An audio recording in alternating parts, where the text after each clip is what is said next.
Salut, c'est Guillaume. Je vous propose de découvrir un extrait du prochain épisode de Course épique. Course épique, c'est chaque semaine un invité, une course, une histoire hors du commun. Je vous donne rendez-vous tous les mercredis pour découvrir un nouvel épisode et vivre une grande et belle histoire de course. Mais avant ça, place à un extrait de notre prochain épisode.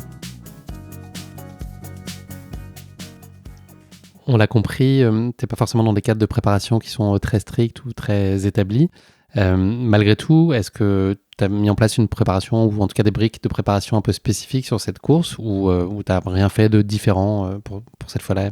Alors si, quand même. Donc comme tu l'as dit, c'est une boucle de 6,7 km. Alors t'as pas expliqué pourquoi, donc je vais le faire. C'est 6,7 km parce que quand on court pendant 24 heures, en gros ça fait 100 miles, qui est un peu la distance mythique aux États-Unis. Et donc quand on divise ça par 24 heures en kilomètres, ça fait 6,7. Donc moi ce que j'ai fait, c'est que j'ai calculé une boucle à partir de chez moi de 6,7 km et j'avais vu que les gens qui performent un peu sur ce type de format, donc qui font plus de, comme tu as dit, 80 tours, c'est quand même assez hallucinant. Ils courent à environ, ils mettent 50 minutes pour faire la boucle. Donc je me suis entraînée comme ça, j'ai commencé par faire... je crois une fois j'ai fait 2 boucles autour de chez moi, donc 2 heures, et puis après une fois j'ai fait 4 boucles en me disant au final donc 4 boucles ça fait quand même déjà plus d'un semi-marathon, et c'était déjà très particulier parce que quand je suis rentrée à la fin des 4 heures, j'étais pas du tout fatiguée par rapport à une course que j'aurais pu faire à un rythme plus soutenu. Donc déjà dans ma tête je me disais c'est quand même un format où peut-être on peut courir longtemps, mais j'étais pas sûre. Est-ce que tu peux nous dire avec quel objectif toi tu te présentes sur cette backyard? Qu'est-ce que tu imagines pouvoir y réaliser? Qu'est-ce qui serait source de satisfaction pour toi? Alors, je m'étais un peu renseignée et quand on arrive, en fait, Maud et Fred demandent combien de tours on souhaite faire. Et donc moi, je m'étais renseignée et je m'étais rendu compte que la plupart des gens faisaient 10 tours.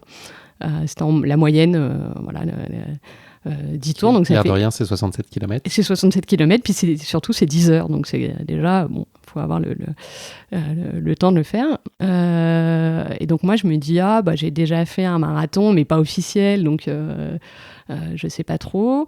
J'avais aussi lu que le format permettait aux gens de doubler la distance qu'ils avaient déjà parcourue. Donc je m'étais dit, moi j'ai déjà fait un marathon, peut-être que je pourrais faire, 60, 80 km. Donc j'arrive et je dis, moi je vais faire 8 tours. Et ils me disent, non, tu vas en faire 10. Donc, ils écrivent 10 sur leur feuille. Donc, je dis, soit. Partons pour 10. Et là, devant moi, il y a une personne qui dit, je vais faire 48 tours.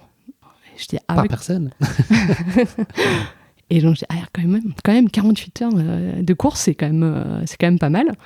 Et puis, en fait, cette personne-là était juste à côté de nous, avait le stand à côté de nous. Et je me suis rendu compte que c'était un spécialiste des 24 heures et des 48 heures. Donc, pour lui... c'était la balade du dimanche. Ouais, c'est ça. Presque. C'est ça.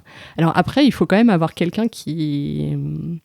Et parce que la course s'arrête quand l'avant-dernier, en fait, stoppe et que le dernier finit un tour. Le dernier peut pas courir tout seul à l'infini, parce que c'est pas non plus un truc... c'est pas marche ou crève, quoi. Donc, il faut quand même avoir des bons assistants.